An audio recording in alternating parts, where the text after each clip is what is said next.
Hey guys, this is Heen. In my first video, I talked about drafting, but the actual topic was on team environments, which you guys might have found interesting, but not as relatable as something like your daily pub experience. Today, I'm going to be talking about improving as a player and cover why so many people think they're being cheated by the matchmaking system. It doesn't matter if you just play for fun or if you want to go pro someday. As long as your goal is to get better, this video will apply to you. Most people on my friend list are actively competing, but those who aren't sometimes ask me for advice as if I could just look at their replays, tell them what they're doing wrong, and that'll magically solve their problems.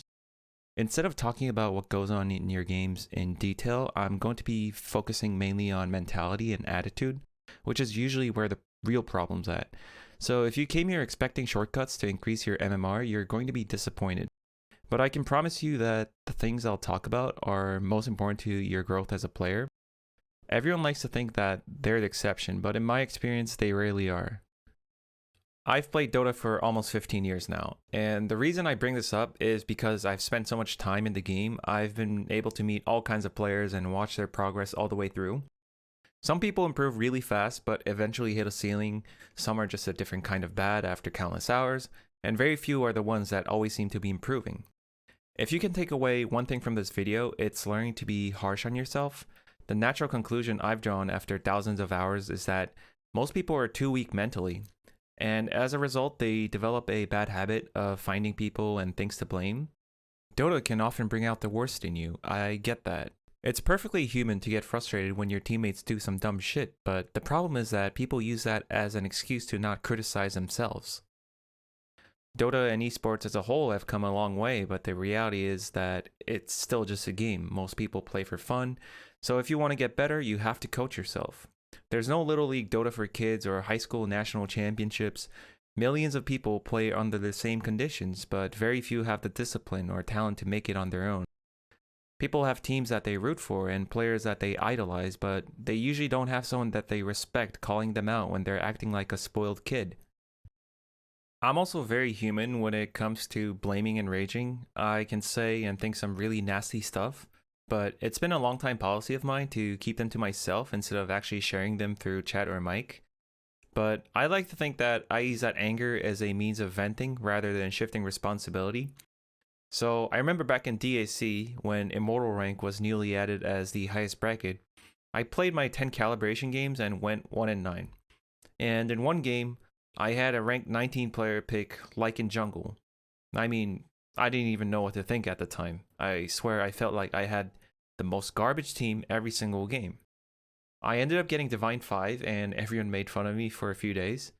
When I calmed down the next day, I knew some of those games were unwinnable, even if Miracle was playing on my account. But the important thing is that if he was playing on my account, he could have won 5, 6, maybe even 7 games of those that I lost. Actually, he might have went 10-0, who knows, right? He would have picked better heroes compared to my outdated hero pool. He definitely would have played better. He might have made some nice calls even though it was China server.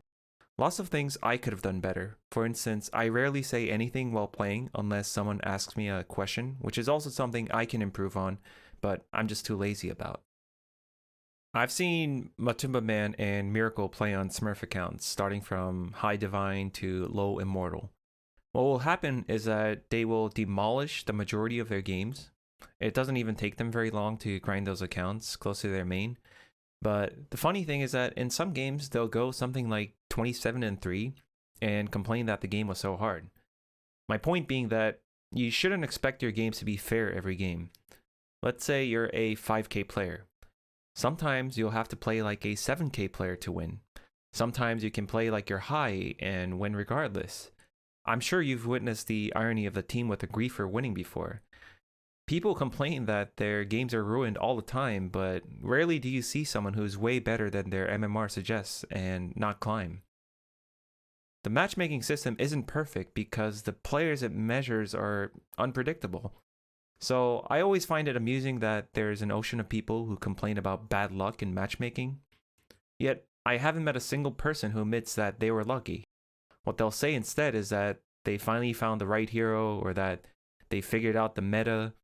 I'm not even sure if it's selective memory or that they really don't acknowledge all the games that their opponents were garbage in the same way they would say their games were ruined if they switched sides.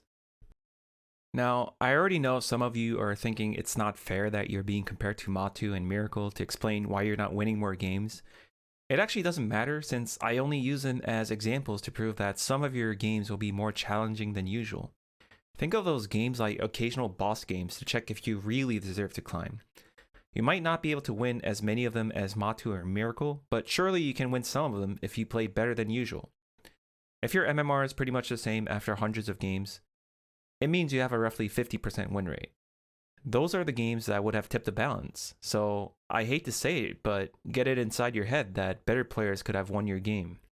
Watch your own replay, watch better players play the same hero.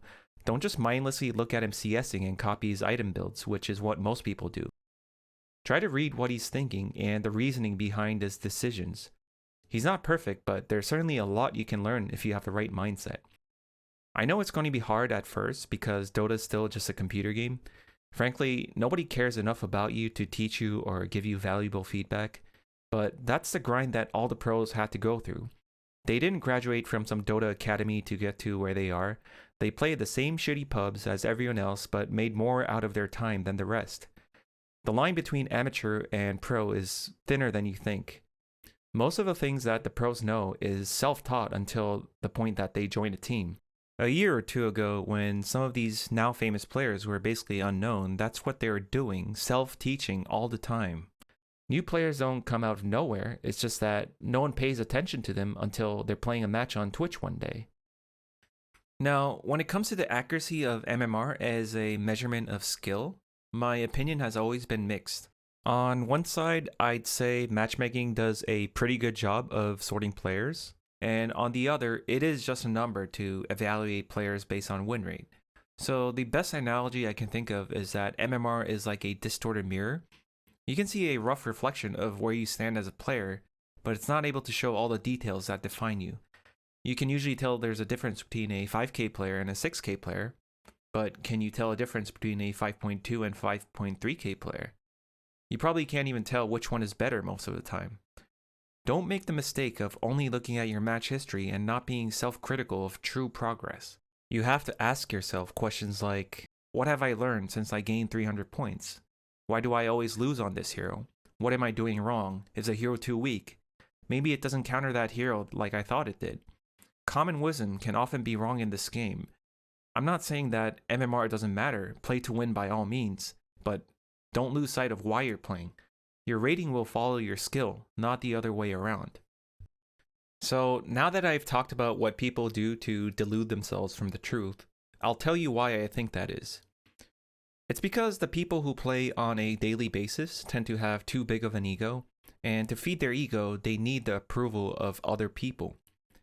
And to get that approval, they need something that they think is concrete, like an MMR number to wave at people. The same people who play victim to unlucky matchmaking are the ones that usually bully people beneath them by the same system. What they really want is to have people think they're good than to be good. They want to feel like they're worth something after so much investment into the game. They don't want to earn your respect, they need it. These people want the glory without the battle. Do you want a number on your screen to tell you you're good, or would you rather have your plays speak for themselves? When I was with Liquid, I've seen our players get flamed and called the worst player ever when they were smurfing. These are the kind of people you're expecting approval from if you choose that path.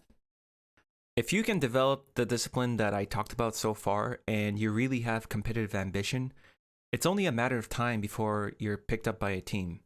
You guys have no idea how much more demand than supply there is for a new talent in the scene. Players are strangely not that stupid when it comes to recognizing other people's talent. I think deep inside, even the toxic ones can appreciate somebody who's really good, which is why it's funny that a lot of people are delusional only when it comes to themselves. So, long story short, if you're serious about getting better, you need to become your own coach, and to do that, you need to develop a habit of holding yourself to higher standards instead of relying on your teammates' flaws to cover your own. It's not complicated, but at the same time, it's not easy. Just don't let your emotions cloud your judgment as to what you can learn from each game. As long as you are self-aware, you're already better off than most players out there. I may have said some negative things about the general Dota population, but that's because I want to motivate you by showing you that if you make some simple changes that a lot of other people find difficult, you'll be improving much faster than them. Thanks for watching, and I'll see you next time.